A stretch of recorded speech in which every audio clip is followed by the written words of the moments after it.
Good morning, sir.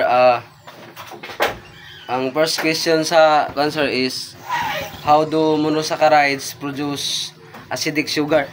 So, based on my learning, sir, sa imong discussion is, ang monosaccharide, gitawag po siya ga simple sugar, which is nga ma-convert into acidic sugar because of the kanang various reaction.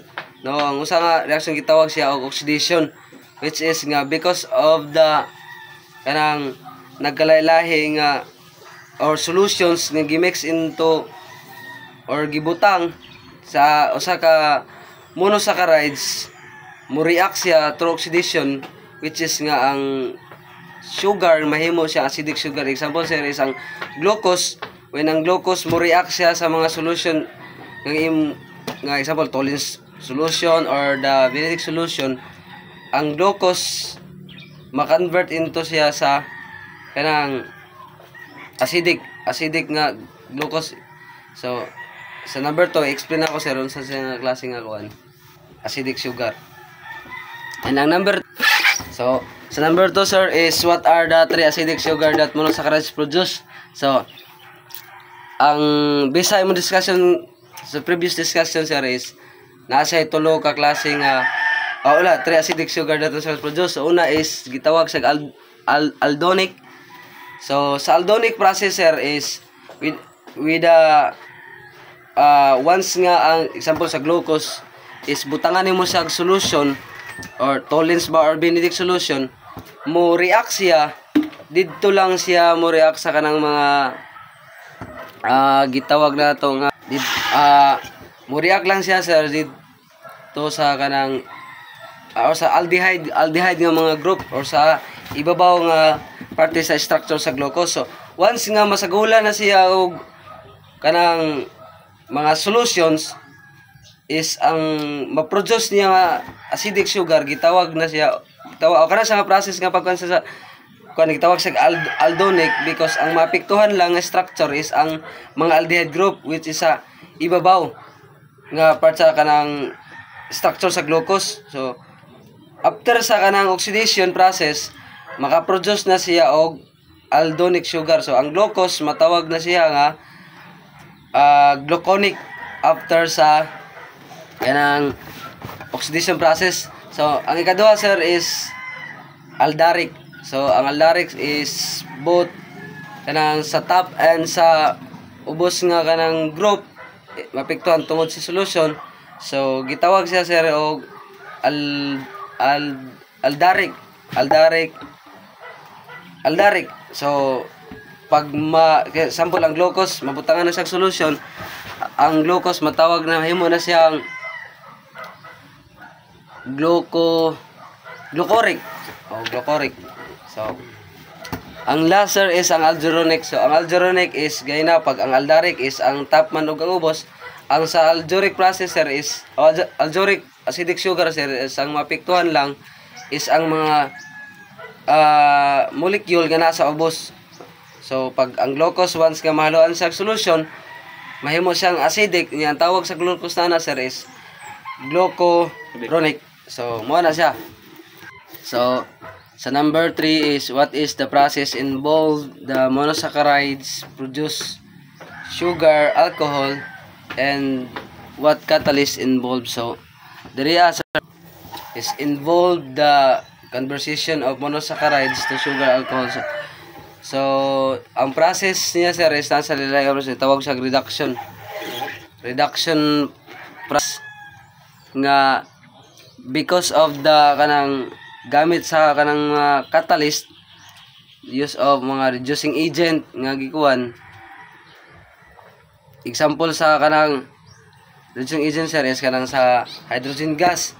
So sa hydrogen gas is gikuan actually sir naglisod gid ko aning sa kuan, but para sa ako lang nasabtan sir is ang process sa kanang monosaccharides nga mo produce siya og alcohol, mo gamit siya og mga different reducing agent ka mga catalyst, which is example na is katong hydrogen gas nga yung gaina. So daghan pa niya unya unsa pa to uban katay such as nickel, platinum. So may nga na siya sir. Next sir is what is the general name for monosaccharides and how do they form? So as what I said gaina sir nga ang monosaccharides gitawag pod siya og simple sugar. So it is the building block of the carbohydrates. So ang simple sugar sa simple sugar is dili na siya ma-convert or di na siya mahimong para pang ma-hydrolyze into smaller group of sugar tungod kay siya naman ang kanang pinakalas or pinaka-smallest nga smallest sa sugar.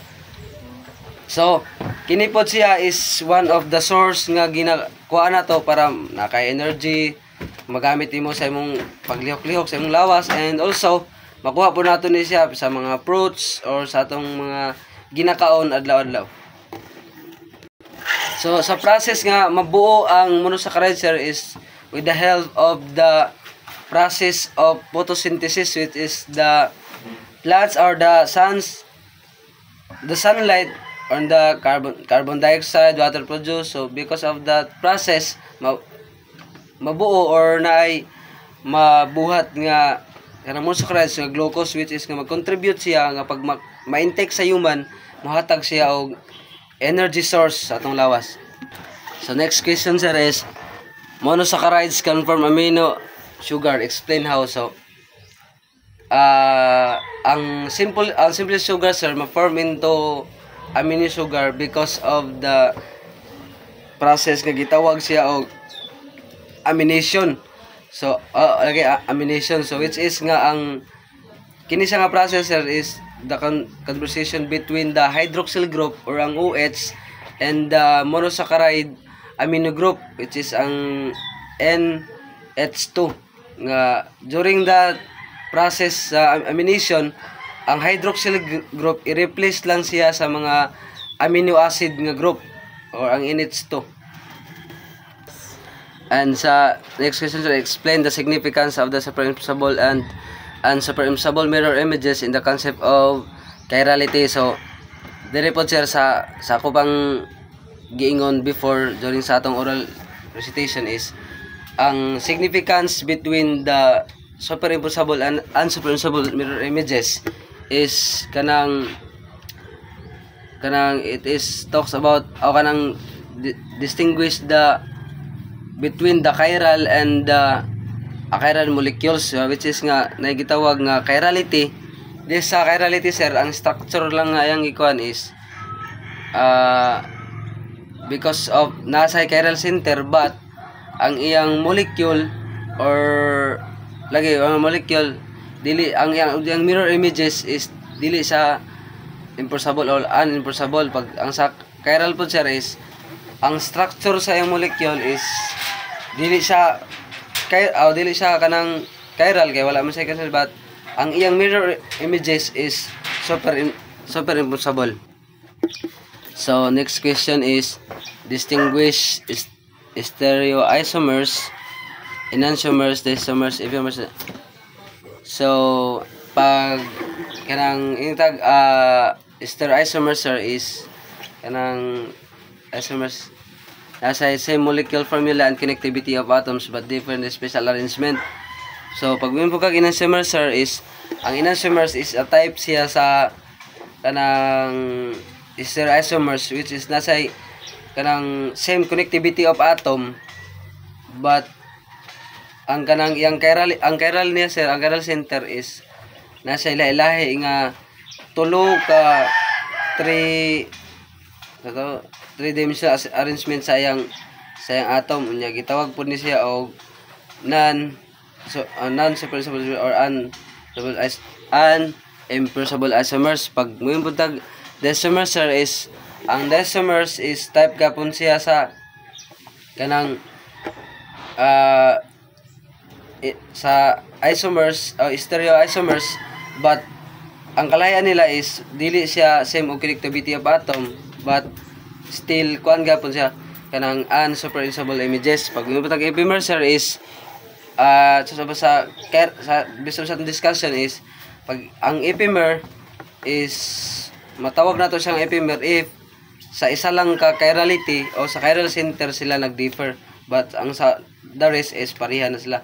So manin sa epimer, but ang last sir is sa anomers is mura kapon siya epimer, but it is talks about the carbon nga posible nga mahimo pod siya nga chiral center. So this will be kanang mailan nato sa kanang cyclic form of sugar.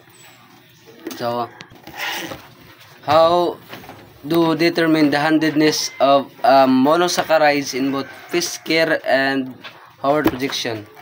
How to determine the handedness of monosaccharides?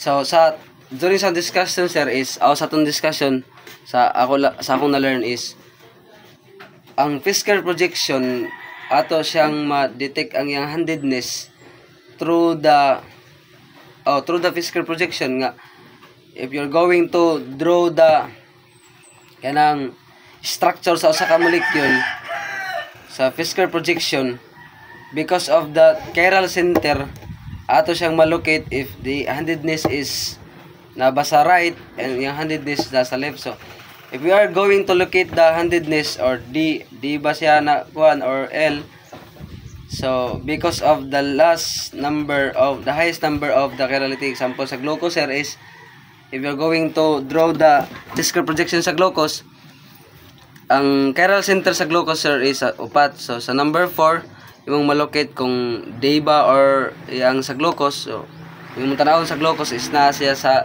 right ang iyang last nga hydroxyl nga naka-attach sa last nga chirality.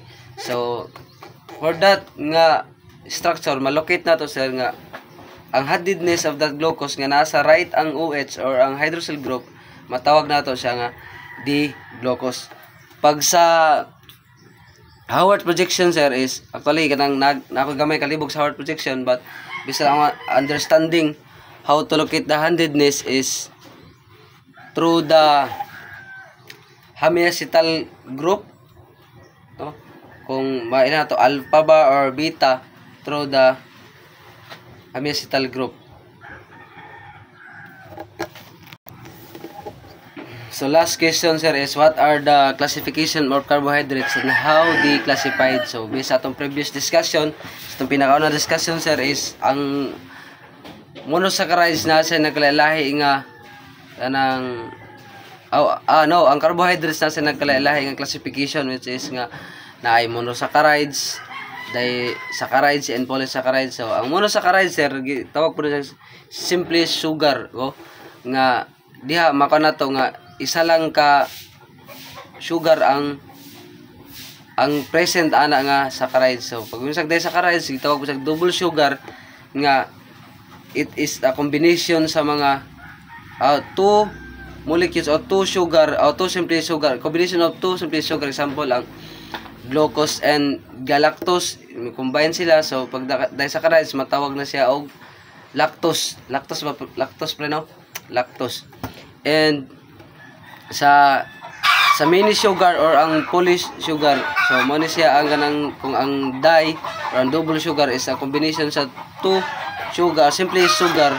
So pag yung poly pod sir, it is the combination of the kanang disaccharides and the monosaccharides. Of pwede pod siya sa monosaccharides lang tanan nga combination, basta more than two nga combination of sugar is matawag na nato siya nga polysaccharides.